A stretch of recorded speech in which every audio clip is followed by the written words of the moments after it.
14 vamos a hablar de un tema muy importante.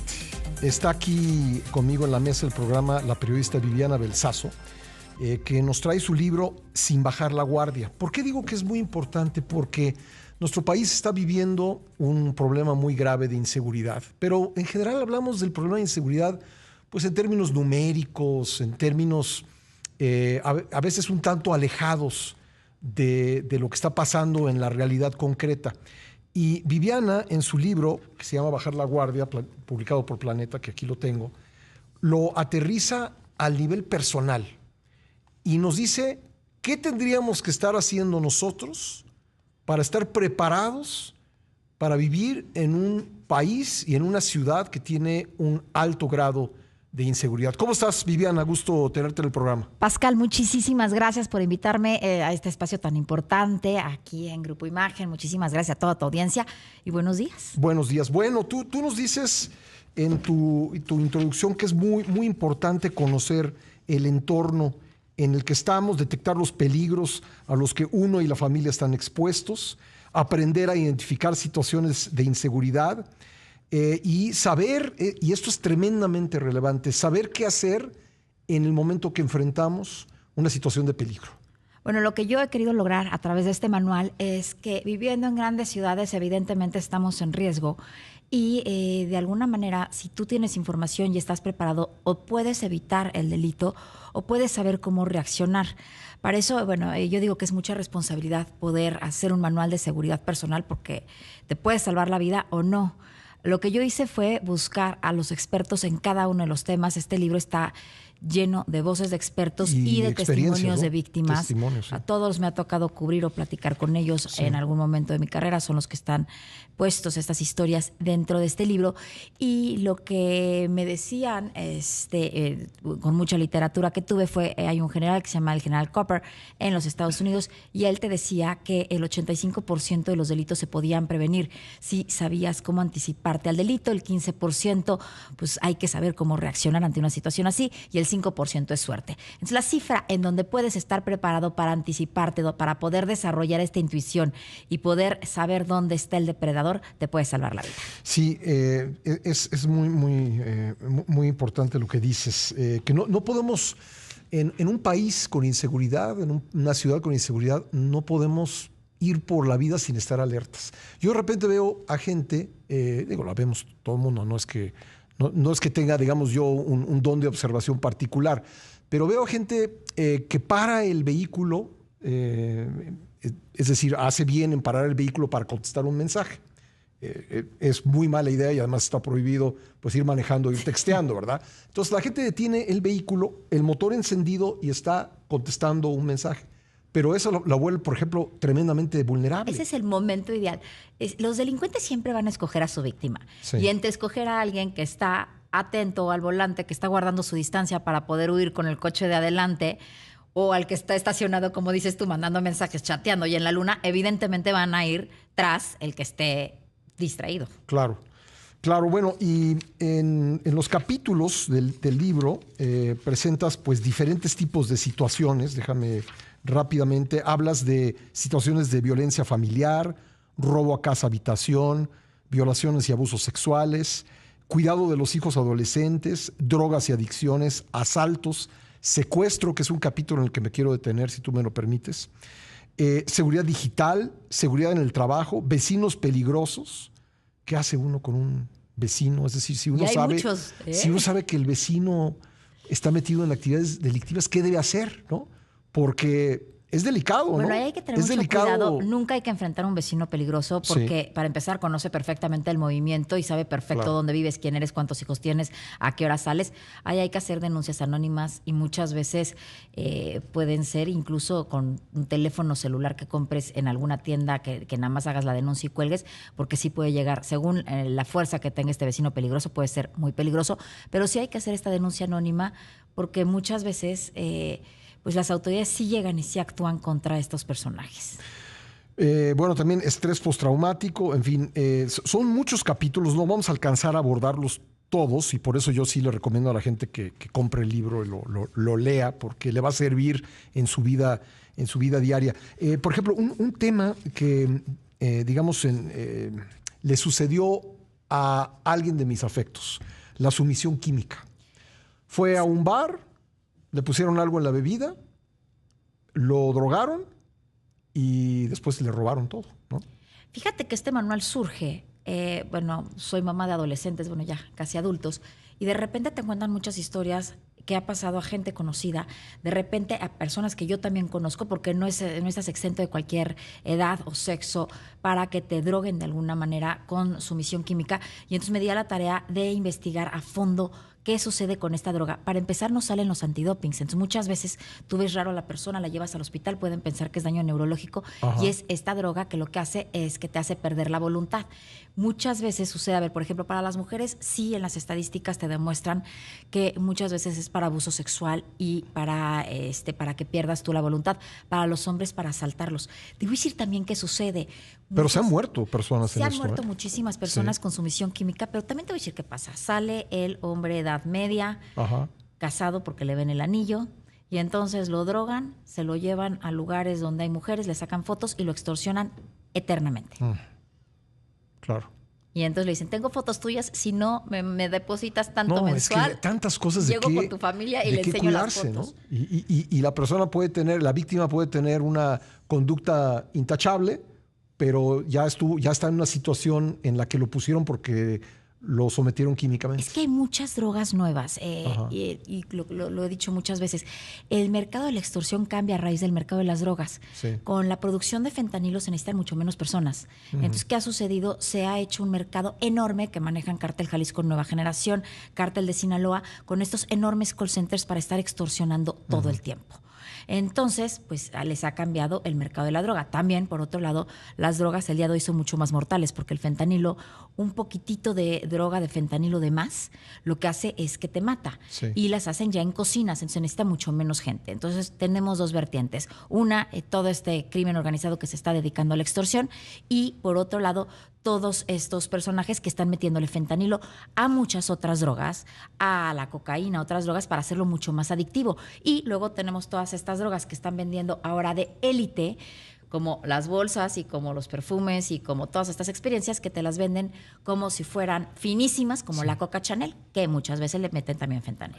Oye, ¿y qué haces, por ejemplo, ante una llamada de extorsión? Digo, hay mucho tipo de llamadas de extorsión. La típica que en la noche hay un niño o una niña gritando, digo, esto lo hacen al azar, a ver si la persona que contesta tiene hijos pequeños y cae en la trampa. Pero ¿qué se hace ante una llamada de extorsión?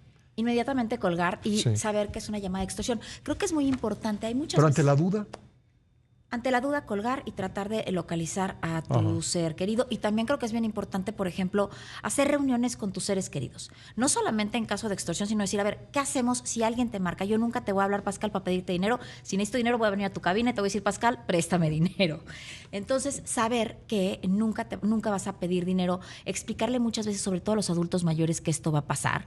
Y eso es muy importante. Y luego, pues, colgar inmediatamente y no entablar comunicación con estos delincuentes. Lo que hacen muchas veces, y si quieres vamos al tema del secuestro que tanto me dices que te llamó la atención. Sí.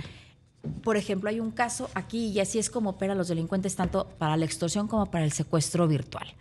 Esta historia sucede en Querétaro, una chava va de trabajo, coludidos con los que estaban en la administración del hotel, le dicen, ¿sabes qué?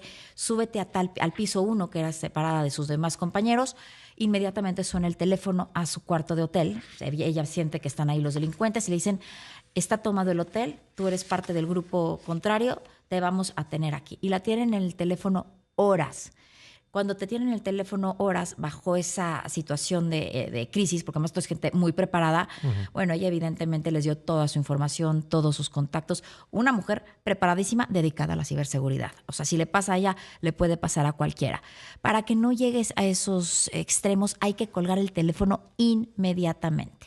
No hay que entablar comunicación con ellos. Ahora, tú en el capítulo secuestro, capítulo 7, que es, digo, todo el libro está bueno, pero me detuve mucho en este capítulo porque siempre me he preguntado qué se debe hacer en esos casos. Tú dices que una de las primeras cosas que hay que distinguir, por ejemplo, si uno es abordado en su vehículo, es distinguir entre la intención de robar el vehículo y la intención de realizar un secuestro express o un secuestro ¿cómo le llamamos? Un secuestro de extorsión, ¿no? ¿Cómo distingues la intención, en cuestión de segundos, la intención del atacante? En cuestión de segundos llegan, te piden, te aproximan, tú ya no tuviste tiempo para reaccionar ni para escapar. Ajá. Lo primero que haces es bajarte del coche y decirle, llévate el coche. Si te tratan de someter, ahí sabes que es un secuestro. Y ahí sí tienes que tomar una decisión muy importante entre luchar para salir de ese secuestro o no, sabiendo que tu vida de todas maneras está en peligro y llegar a la casa de seguridad puede ser incluso mortal. Y en el libro estoy manejando en videos, algunas técnicas de defensa personal donde tienes segundos para tratar de escapar de una situación así. Te dicen los expertos que sí es importante tratar de escapar del secuestro, sabiendo que puedes incluso perder la vida, pero también lo que pueda suceder después es mucho más grave. En un asalto, que de todas maneras hay que reaccionar de esa manera, porque en un asalto lo primero que tienes que hacer es, te dejo el coche, si tienes hijos chiquitos, déjenme nada más bajar, tú muy tranquilo, porque muchas veces el atacante viene drogado. Entonces, en cualquier caso, bajarse del coche. Entregar todo lo que tengas. Sí. Pero, digamos, sea cualquiera la intención, entregar no poner el coche. resistencia. No poner resistencia. Por otro lado, digo en el capítulo de asaltos que es bien importante que si vienes en el coche, dejes suficiente espacio entre un coche y el otro para que tú veas si alguien se te está aproximando, lo que dices tú, estar atento, puedas maniobrar y escapar. Y ahí son segundos que te pueden salvar la vida. Es que hemos visto ahora en la Ciudad de México, desgraciadamente, con el tránsito detenido, los asaltantes llegan y ven cuál coche les interesa y empiezan a robar. Entonces las personas de atrás que usualmente están grabando el asalto, pues el que está al volante de ese coche tiene que tomar la decisión de qué hace, ¿no? En un momento crítico, si dejaste espacio suficiente, aunque estés en un embotellamiento, le chocas al coche de adelante. Ajá. Y tratar de salir de la zona. Tratar de salir de la zona y tratar de generar escándalo. Sí. Ahora, vi recientemente una situación donde una persona grabó con un celular un asalto y el asaltante regresó y lo mató. ¿Grabar o no grabar un asalto del que uno es testigo?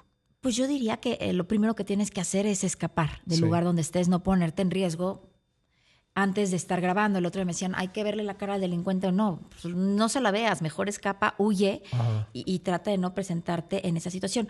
Ahora, el delito del secuestro ha ido a la baja porque las penas son mucho más altas. ¿Recuerdas en el año 2000 en la Ciudad de México la cantidad de grandes secuestros que hubieron? Cambiaron las leyes, con el caso del Mocho Orejas, cambiaron las leyes y son mucho más altas las penas. ¿Qué sucede con la extorsión? Que legalmente pues tú estás entregando todo. Entonces, pues sí se han volcado estos delincuentes a la extorsión. Aún así, hay que estar muy prevenidos en el tema del secuestro. ¿Qué sucede también con el tema de la sumisión química? Pues también es una manera en que te puedan secuestrar. Te drogan y te suben al coche y te llevan a los cajeros y a robarte y más. ¿Qué hay que hacer ahí? Yo siempre he dicho, salir a cualquier lugar es como ir a bucear.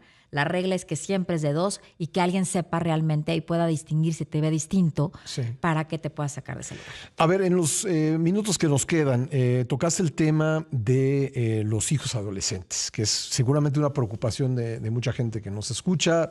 Los hijos no se pueden tener amarrados en la casa, les gusta salir, tienen derecho a hacerlo. ¿Cómo pueden hacerlo de manera segura y cómo pueden los padres de familia quedarse tranquilos cuando sus hijos salen a divertirse? También te voy a decir que les está pasando a muchos jóvenes de esta generación, que nosotros, en el buen sentido de la palabra, fuimos mucho más callejeros. Agarramos Ahora son menos, ¿verdad? Son mucho menos callejeros en el sentido en que no tienen el conocimiento de cómo actuar en la calle.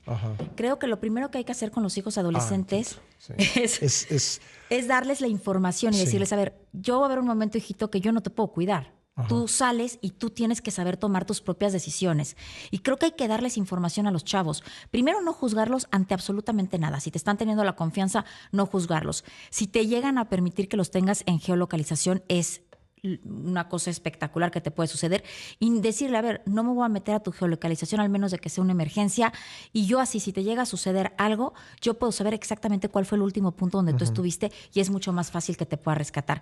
Y tener confianza, poder platicar con ellos y ver qué está sucediendo, porque muchas veces los padres de familia tardan hasta 8 años en darse cuenta si su hijo está metido en drogas o no, porque cuando te das cuenta es porque ya le vale gorro al chavo. Claro. Y hay un tip que das aquí que me pareció muy bueno, que es el de los chips de geolocalización, ¿no?